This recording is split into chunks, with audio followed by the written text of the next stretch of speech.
Food and സ്പൈസസിലേക്ക് സ്വാഗതം. ഇന്ന് നമ്മൾ വളരെ ടേസ്റ്റി ആയിട്ടുള്ളതും അതുപോലെ തന്നെ ഹെൽത്തി ആയിട്ടുള്ള കർക്കിടക സ്പെഷ്യൽ മരുന്നുണ്ടായിട്ടാണ് വന്നിരിക്കുന്നത്. അപ്പോൾ വളരെ എളുപ്പത്തിൽ തയ്യാറാക്കാൻ പറ്റുന്നതാണ് ഈ ഒരു മരുന്നുണ്ട്. ഒട്ടും കൈപ്പരസം ഇല്ലാതെ തന്നെയാണ് നമ്മൾ ഈ ഒരു മരുന്നുണ്ട് തയ്യാറാക്കിയിരിക്കുന്നത്. അപ്പോൾ കുറഞ്ഞ ഇൻഗ്രീഡിയൻസ് വെച്ച് വളരെ ടേസ്റ്റി ആയിട്ട് തയ്യാറാക്കാൻ പറ്റുന്ന ഈ ഒരു മരുന്നുണ്ട് നിങ്ങൾ ഇതുവരെ ട്രൈ ചെയ്തിട്ടില്ലെങ്കിൽ ഇതൊന്ന് ട്രൈ ചെയ്ത ശേഷം ഫീഡ്ബാക്ക് തരാൻ മറക്കരുത്. കൂടാതെ നിങ്ങൾ എൻ്റെ ചാനൽ ഇതുവരെ സബ്സ്ക്രൈബ് ചെയ്യാതെയാണ് കാണുന്നെങ്കിൽ സബ്സ്ക്രൈബ് ചെയ്യാനും ഈ വീഡിയോ ഇഷ്ടപ്പെടുകയാണെങ്കിൽ ലൈക്ക് ചെയ്യാനും കമൻറ്റ് ചെയ്യാനും അതുപോലെ ഫാമിലിക്കും ഫ്രണ്ട്സിനും ഷെയർ ചെയ്യാനും മറക്കരുത്. Thank you. മരുന്നുണ്ട് തയ്യാറാക്കാൻ വേണ്ടിയിട്ട് നമ്മൾ എടുത്തിരിക്കുന്നത് റെഡ് റൈസ് അഥവാ നവരേരിയാണ്. അപ്പോൾ ഈ ഒരു നവരേരിക്ക് ധാരാളം ഗുണങ്ങൾ അടങ്ങിയിട്ടുള്ളതാണ്. ഇതിൽ ധാരാളമായിട്ട് അയൺ അടങ്ങിയിട്ടുണ്ട്, സിങ്ക് അടങ്ങിയിട്ടുണ്ട്, അതുപോലെ തന്നെ ഡൈജസ്റ്റീവ് സിസ്റ്റത്തിനൊക്കെ ഹെൽപ്പ് ചെയ്യുന്നതിനൊക്കെ സഹായിക്കുന്നതാണ്. അപ്പോൾ മരുന്നുണ്ട് തയ്യാറാക്കാൻ വേണ്ടി നമ്മൾ 1.5 കപ്പ് നവരേരിയാണ് എടുക്കുന്നത്, 1 കപ്പ്, പിന്നെ എടുത്തിരിക്കുന്നത് 1/2 കപ്പാണ്. അങ്ങനെ നമ്മൾ 1.5 കപ്പ് നവരേരിയിലാണ് ഈ ഒരു മരുന്നുണ്ട തയ്യാറാക്കുന്നത്. എടുത്തിരിക്കുന്ന അരി നന്നായി കഴുകിയെടുക്കണം. ഇതുപോലെ നന്നായി കൈ വെച്ച് തിരുമ്മി കഴുകിയെടുത്ത ശേഷം വെള്ളം വാരാൻ വേണ്ടി നമുക്ക് സ്ട്രെയിനറിലേക്ക് മാറ്റാം. ഇനിയിപ്പോൾ നിങ്ങളുടെ കയ്യിൽ നവരേരി ഇല്ലെങ്കിൽ മട്ടേരി വെച്ചിട്ടും നമുക്ക് ഈ ഒരു മരുന്നുണ്ട തയ്യാറാക്കാവുന്നതാണ്. അപ്പോൾ അത് നന്നായി കഴുകിയെടുത്തിട്ടുണ്ട്. 1-2 പ്രാവശ്യം കഴുകിയെടുത്ത ശേഷമാണ് സ്ട്രെയിൻ ചെയ്തെടുക്കുന്നത്. ഇങ്ങനെ കഴുകിയെടുത്ത് സ്ട്രെയിൻ ചെയ്ത് വെച്ചിട്ടുള്ള നവരേരിയാണ്. ഞാനിപ്പോൾ ഉരുളിയിലാണ്, ഒന്നുമില്ലെങ്കിൽ ഉരുളിയോ അതല്ലെങ്കിൽ ഇരുമ്പ് ചീനിച്ചട്ടിയോ യൂസ് ചെയ്യാം. ഒരിക്കലും നോൺ സ്റ്റിക്ക് പാത്രത്തിൽ ഫ്രൈ ചെയ്തെടുക്കരുത്. ഇനി നമുക്കിതിലേക്ക് ചേർക്കാം. നവരേരി വറുത്തെടുക്കുന്നതിന് മാത്രമാണ് കൂടുതൽ സമയം എടുക്കുന്നത്, ബാക്കിയെല്ലാം പെട്ടെന്ന് തന്നെ വറുത്തെടുക്കാൻ പറ്റുന്നതാണ്. അതുപോലെ ഒരു മീഡിയം ഫ്ലെയിമിൽ വേണം വറുത്തെടുക്കാൻ. ഹൈ ഫ്ലെയിമിൽ വറുത്തെടുത്ത് കഴിഞ്ഞിട്ടുണ്ടെങ്കിൽ ഇതിൻ്റെ ന്യൂട്രീഷ്യൻസൊക്കെ നഷ്ടപ്പെടുന്നതായിരിക്കും. സമയമെടുത്ത് തയ്യാറാക്കേണ്ട ഒരു മെഡിസിനാണ് ഈ മരുന്നുണ്ടെന്ന് പറയുന്നത്. അപ്പോൾ നവരേരിയുടെ പാകം എന്ന് പറയുന്നത് അരിയൊക്കെ വറക്കുന്ന സമയത്ത് ഓരോന്നോരോന്നായിട്ട് പൊട്ടി വരുന്നത് കാണാം.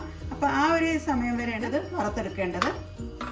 അങ്ങനെന്താ നമ്മൾ ചേർത്തിട്ടുള്ള നവരേരിയൊക്കെ പൊട്ടി വരാൻ തുടങ്ങിയിട്ടുണ്ട്. ഈ ഒരു പാകം വരെ നമുക്ക് വറുത്തെടുത്താൽ മതി. ഞാനെന്താ നമ്മൾ ഫ്രൈ ചെയ്ത് വെച്ചിട്ടുള്ള നവരേരിയാണ് ഉരുളിയിൽ നിന്ന് എടുത്ത് മാറ്റുന്നത്. കരിഞ്ഞു പോകരുത്, എപ്പോഴും സ്ലോ ഫ്ലെയിമിൽ തന്നെ വേണം ഫ്രൈ ചെയ്തെടുക്കാൻ.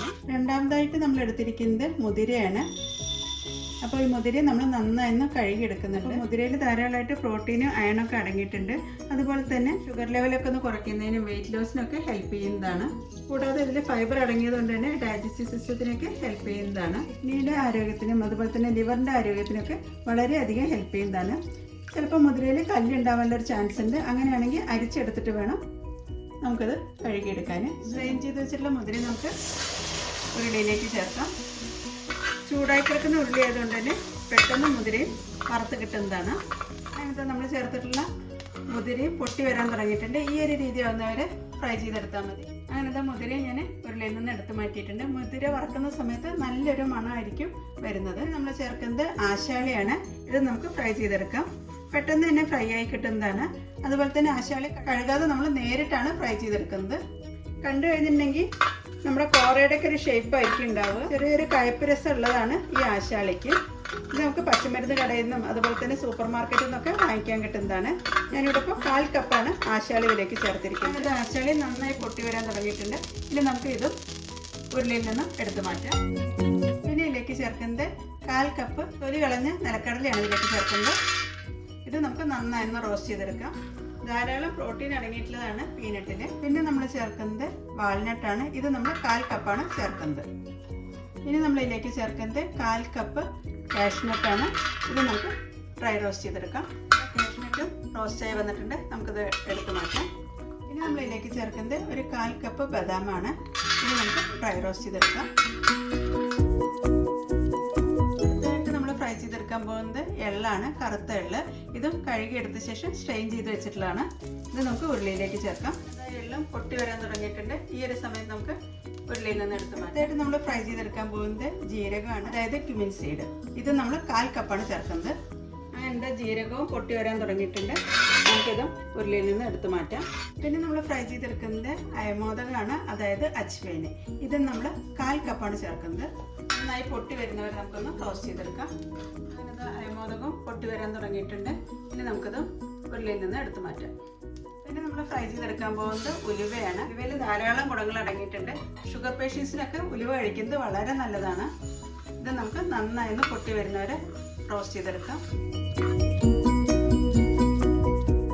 ഇനി അവസാനമായിട്ട് നമ്മൾ റോസ്റ്റ് ചെയ്തെടുക്കാൻ പോകുന്നത് തേങ്ങാപ്പീരയാണ്. ഇത് 2 കപ്പ് തേങ്ങാപ്പീരയാണ് നമ്മൾ റോസ്റ്റ് ചെയ്തെടുക്കുന്നത്.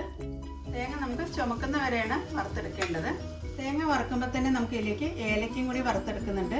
ഏലക്കപ്പൊടി ഉണ്ടെങ്കിൽ വറുത്തെടുക്കേണ്ട ആവശ്യമില്ല. അപ്പോൾ എൻ്റെ ഏലക്കപ്പൊടി ഇല്ലാത്തതുകൊണ്ട് ഞാൻ ഇതിലേക്ക് ഒരു 10 ഏലക്കയാണ് വറുക്കാൻ വേണ്ടി ചേർക്കുന്നത്.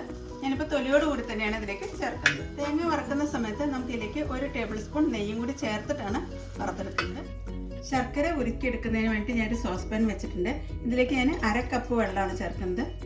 ഇനി നമ്മൾക്ക് ഇതിലേക്ക് ശർക്കരയാണ് ചേർക്കുന്നത്. അപ്പോൾ നിങ്ങളുടെ കയ്യിൽ കരിപ്പട്ടി ഉണ്ടെങ്കിൽ കരിപ്പട്ടി ചേർത്താലും മതി. 250 ഗ്രാം കരിപ്പട്ടിയാണ് ഇതിലേക്ക് വേണ്ടി ചേർക്കേണ്ടത്. ശർക്കര നന്നായി മെൽറ്റ് ആവുന്നവരെയാണ് ഉരുക്കിയെടുക്കേണ്ടത്. ഒരു നൂൽപ്പരുവൊന്നും ആവേണ്ട ആവശ്യമില്ല. അങ്ങനെ എന്താ നമ്മൾ ചേർത്തുള്ള ശർക്കരയൊക്കെ നന്നായി മെൽറ്റായി വന്നിട്ടുണ്ട്.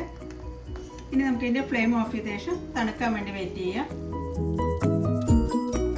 റോസ്റ്റ് ചെയ്ത് വെച്ചിട്ടുള്ള നട്ട്സും അതുപോലെ തന്നെ സീഡുകളെല്ലാം നന്നായി തണുത്ത് വന്നിട്ടുണ്ട്. നമ്മളിത് വറുക്കുന്ന സമയത്ത് ഓരോന്നും പ്രത്യേകമായിട്ടാണ് വറുത്തെടുത്തിരിക്കുന്നത്. കാരണം ഒരുമിച്ച് എല്ലാം കൂടി വറുത്തെടുക്കാൻ പാടില്ല. അങ്ങനെയാണെങ്കിൽ ഓരോന്നിൻ്റെയും വറവിൻ്റെ ടൈം വ്യത്യാസമുണ്ട്. ചിലത് ചിലപ്പോൾ കരിഞ്ഞു പോകാനൊക്കെയുള്ള ഒരു ചാൻസ് ഉണ്ട്. ഇതുപോലെ സെപ്പറേറ്റ് ആയിട്ട് വറുത്ത ശേഷം ഇനി നമുക്ക് മിക്സിയുടെ വലിയ ജാറിലേക്കാണ് ഇത് ചേർക്കുന്നത്. അതിൽ നമുക്ക് ഫ്രൈ ചെയ്ത് വെച്ചിരിക്കുന്ന നട്ട്സും അതുപോലെ തന്നെ സീഡുകളെല്ലാം നന്നായി മിക്സ് ചെയ്തെടുക്കാം. അങ്ങനത്തെ തേങ്ങ ഒഴിച്ച് ബാക്കി എല്ലാ ഇൻഗ്രീഡിയൻസും നന്നായി മിക്സ് ചെയ്തെടുത്തിട്ടുണ്ട്. ഇനി നമുക്ക് ഒട്ടും വെള്ളമയം ഇല്ലാത്ത മിക്സിയുടെ ജാറിലേക്ക് ചേർത്ത ശേഷം നന്നായി പൊടിച്ചെടുക്കാം. 3-4 പ്രാവശ്യമായിട്ട് നമുക്ക് പൊടിച്ചെടുക്കാം. നന്നായി പൊടിച്ചെടുത്തിട്ട് വരാം. അങ്ങനത്തെ മരുന്നുണ്ടയിലേക്ക് വേണ്ടിയിട്ടുള്ളതെല്ലാം പൊടിച്ചുകൊണ്ടിരിക്കുകയാണ്. ഇനി നമ്മൾ ഏറ്റവും ലാസ്റ്റായിട്ട് തേങ്ങയും കൂടി ചേർത്തിട്ടുള്ളതാണ് പൊടിച്ചെടുത്തിരിക്കുന്നത്. ഞാൻ മിക്സിയുടെ ചെറിയ ജാറിലാണ് അത് പൊടിച്ചെടുത്തിരിക്കുന്നത്. അതിൻ്റെ കൂടെ തന്നെ നമ്മൾ വറുത്ത് വെച്ചിട്ടുള്ള ഏലക്കയും കൂടി ചേർത്തിട്ടുണ്ടായിരുന്നു. എല്ലാം കൂടി നമ്മളൊരു ബൗളിലേക്ക് മാറ്റിയിട്ടുണ്ട്. ഇനി നമ്മൾ ഈ പൊടിയിലേക്ക് ചേർക്കുന്നത് ചുക്കുപൊടിയാണ്. ഇത് നമുക്ക് 1 ടേബിൾ സ്പൂൺ ചേർക്കാം. അതിനുശേഷം നന്നായി കൂടി മിക്സ് ചെയ്തെടുക്കാം. അങ്ങനെ പൊടികളെല്ലാം നന്നായി മിക്സ് ആയ ശേഷം ഇനി നമുക്ക് ഇതിലേക്ക് ഒരുക്കി വെച്ചിട്ടുള്ള ശർക്കരപ്പാനിയാണ് ചേർക്കുന്നത്. അങ്ങനത്തെ ശർക്കരപ്പാനിയൊക്കെ നന്നായി തണുത്ത് വന്നിട്ടുണ്ട്. പൊടിയിലേക്ക് ചേർത്ത ശേഷം നന്നായി മിക്സ് ചെയ്തെടുക്കാം. അതിന് ശേഷമാണ് നമ്മൾ ഉണ്ട പിടിക്കുന്നത്. അപ്പോൾ കുട്ടികൾക്കൊക്കെ കൊടുക്കുകയാണെങ്കിൽ ശർക്കരപ്പാനിയുടെ അളവൊന്ന് കുറച്ച് കൂട്ടിയാൽ മതി. 250 ഗ്രാം എന്നുള്ളത് 300-350 ഗ്രാമൊക്കെ ആക്കുകയാണെങ്കിൽ നല്ല ഇഷ്ടത്തോടുകൂടി തന്നെ കുട്ടികൾ കഴിക്കുന്നതായിരിക്കും. അങ്ങനെ ശർക്കരപ്പാനിയും ചേർത്ത ശേഷം മരുന്നുണ്ടയുടെ പൊടിയെല്ലാം നന്നായി മിക്സ് ചെയ്തെടുക്കാം. അപ്പോൾ നന്നായി തണുത്തിട്ട് വേണം ഈ ശർക്കരപ്പാനി ഇതുമായിട്ട് മിക്സ് ചെയ്തെടുക്കാൻ. അതുപോലെ തന്നെ ശർക്കരപ്പാനിയുടെ ഉരുക്കുന്ന സമയത്ത് ഒരു നൂൽപ്പരുവൊന്നും ആവാൻ പാടില്ല. അങ്ങനെയാണെങ്കിൽ നമ്മുടെ മരുന്നുണ്ട ഒന്നും കൂടി ഹാർഡായി വരുന്നത് കാണാം. ഇനി നമുക്കിതിലേക്ക് റോസ്റ്റ് ചെയ്ത് വെച്ചിട്ടുള്ള തേങ്ങയുടെ പകുതിയാണ് ഞാൻ പൊടിക്കുമ്പോൾ ചേർത്തത്. ബാക്കി പകുതി നമുക്ക് ഇതിലേക്ക് അതുപോലെ തന്നെ ചേർത്ത ശേഷമാണ് ഉണ്ട ഉരുട്ടേണ്ടത്. നന്നായി തേങ്ങ റോസ്റ്റ് ആവണം, അല്ലെങ്കിൽ പെട്ടെന്ന് തന്നെ നമ്മുടെ മരുന്നുണ്ടൊക്കെ ചീത്തയാവുന്നതാണ്. ഇനി എല്ലാം കൂടി നന്നായി മിക്സ് ചെയ്ത ശേഷം നമുക്ക് ഓരോരോ ഉരുളയായിട്ട് ഉരുട്ടിയെടുക്കാം.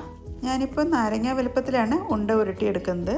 അപ്പോൾ ഡെയിലി ഒന്ന് വെച്ചിട്ടാണ് നമുക്കത് കഴിക്കേണ്ടത്. ഈ ഒരു വലുപ്പത്തിലാണ് നമ്മൾ മരുന്നുണ്ട ഉരുട്ടിയെടുക്കുന്നത്. ഇതുപോലെ ബാക്കിയുള്ളതും ഒന്ന് ഉരുട്ടിയെടുക്കാം.